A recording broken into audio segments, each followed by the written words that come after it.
संपूर्ण पर्वत बाहेरून मूर्तीसारखा कोरलेला आहे. द्रविडी शैलीचे मंदिर म्हणून आकारलेले आहे.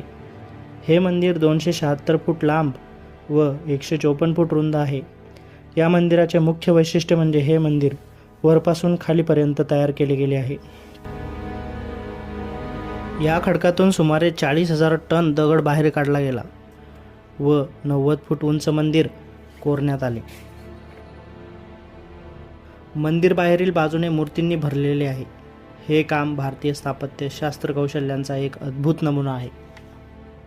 कैलास पर्वताने प्रेरित व भगवान शिवजींना समर्पित मंदिरात प्रवेश करताच आपल्याला 2 सुंदर हत्ती आपल्या सोंडेत कलश पकडून संपत्ती आणि समृद्धीची देवी लक्ष्मीजी यांचा जल अभिषेक करताना दिसतात.